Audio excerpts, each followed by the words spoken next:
Well, good afternoon. Today we're in Psalm chapter 59, and let us look at verse 1 to introduce the subject. David said, "Deliver me from mine enemies, O God, defend me from those who rise up against me." Now, I want us to think about a couple of things here. In the first place, you notice that David says, "Deliver me," and that word generally means to save me. But the word that he actually uses here in the Hebrew means to snatch. In other words, you snatch somebody out of some real desperate situation. I think sometimes we look lightly at the concept of salvation. You know, Jesus said that he came to seek and to save the lost.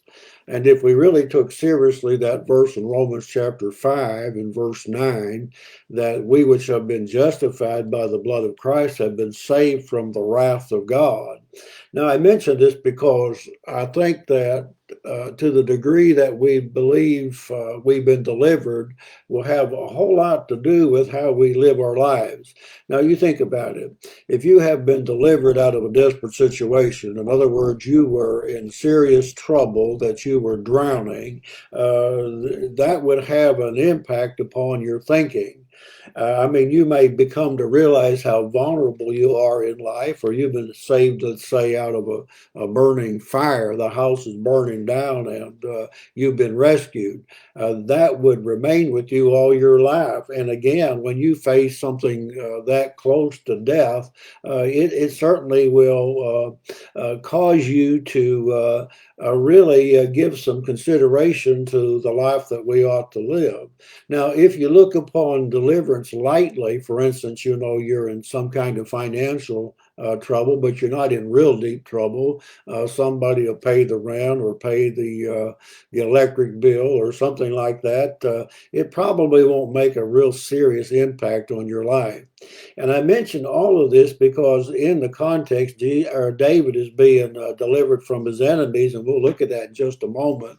But somehow, I think in the modern church, at least in our generation, we look very, very lightly on the idea of salvation.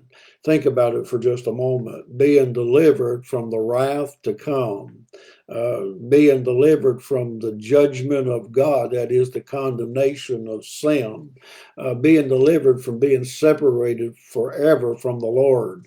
And so it's a very serious thing. And again, I just want to say the more conscious we are of that and more deeply aware of that, that will determine, you see, how we live.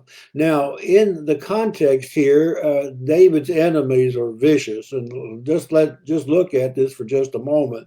He talks about his enemies as in verse number 2, workers of iniquity. In other words, his enemy are really wicked, evil men. And then, secondly, he says in the same verse, they are bloody men. That is, they're violent and they desire and determine to kill him. In verse number 3, he speaks of his enemies in the King James as mighty men, or they're fierce, violent men.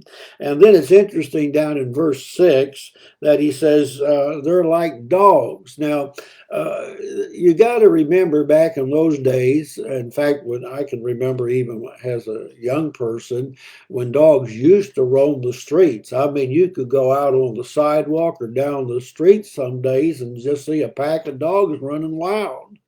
And it wasn't until we put a license on them that they, sort of stayed in the house. But dogs back then were dogs that would prowl the streets. They were wild dogs, and they could hurt you. I mean, even today, you get a dog that's mean, it can do some real damage. I think we read in the paper in different times how a dog, you see, just puts some serious damage on people. In fact, you could even read about some things that were really, really bad, where they tore somebody's face up or somebody was really hurt really bad. And people were afraid of dogs back then, and they're afraid of dogs today. Dogs can be really, really mean. And what David is saying, his enemies are like dogs, these wild dogs. If you look down, and again, he'll say it a couple of times, but down in verse 14, he says how determined these men were to kill him. And he's going to describe them as dogs in a moment, but it just reminds me, if you're aware of some of the New Testament teaching, how men actually had taken a vow to kill Saul of Tarsus. They weren't going to eat. They were that's an interesting thing that we could get into, but they were so determined they took a vow to kill Saul of Tarsus, whom we know later to be the Apostle Paul. And so in verse number 14, he says, at evening they return. I mean, they've been after him, and so they come back after him. They're so determined and eager to kill him. And then he goes on to say, let them make a noise like a dog. You know, the dogs would snarl. You see a dog snarling at you and showing its teeth, you better run. But these people are like dogs, and they go around the city. They roam the city streets at night, and, it's interesting. We won't spend much time here, but it's interesting how the Jewish concept of the Gentiles, they were called dogs because dogs were filthy and they were dirty and they were unclean. They would eat garbage. They would eat refuse. And so their concept of the Gentiles was really unclean.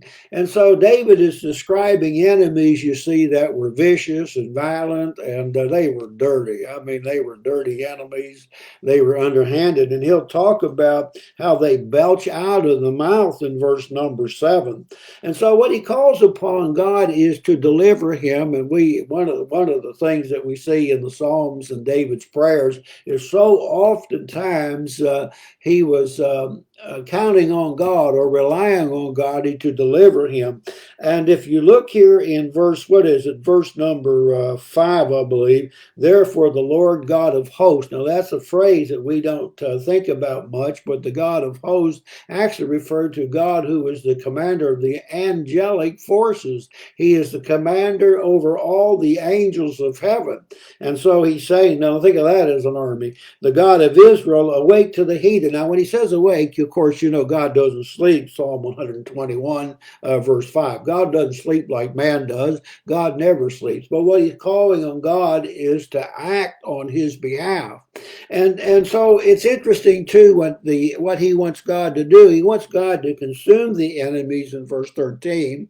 And then in verse number 11, if you go back, he doesn't want to slay them all, because what David wants is they're making accusation against David. They're unfounded accusations. David didn't do anything. Isn't it amazing sometimes? I know we can get enemies because of some things that we do, but it's really kind of remarkable that you can have enemies just simply because you did nothing. I mean, there's people in life that will hate you even if you hadn't done nothing at all. And so David is asking God, to overcome the enemies. And then he'll even say for some not to slay not, because what David wants, and sometimes we want this too, is a public vindication of his innocence. Now, God will do that. And so what David does, now I want you to think about this, and I'm going to let you go today, but I want you to think that you see it every time. When God blesses David and God delivers David, he always is thankful. There's always an element of gratitude. And this is what you see in verse number 16. And I want you just to think, because we've been emphasizing this through the psalm, there needs to be in our lives and in our hearts praise for the Lord. Now, notice what he says. But I will sing of his power. Yea, I will sing aloud of his mercy. And in the morning, he said, thou hast been my defense and my refuge. So there you go. Power, mercy. He's been my defense. That's what David understood ultimately, that God really was his ultimate refuge, his place of safety, that God was his God of mercy. And then he'll even emphasize it again because of the situation that he's in, that he'll say in verse 10, oh, my strength. Isn't that something? We got to remember that. Think about praying to God and say, God, you're my strength. If it was not for you, I wouldn't be delivered. If it wasn't for your mercy and it wasn't for your power. And so David says, I'll praise you. I will sing of your mercy. I will sing of your power. and because you've been my defense and my mercy. Let's make that kind of prayer our prayer. Now, you're going to have trouble in life. You'll know many of the Psalms at least, are of this kind of nature, where David is dealing with the trouble in his life and he goes to God to take care of it. So that's the thought for today, and we'll let you go, and we'll see you tomorrow in Psalm chapter 60.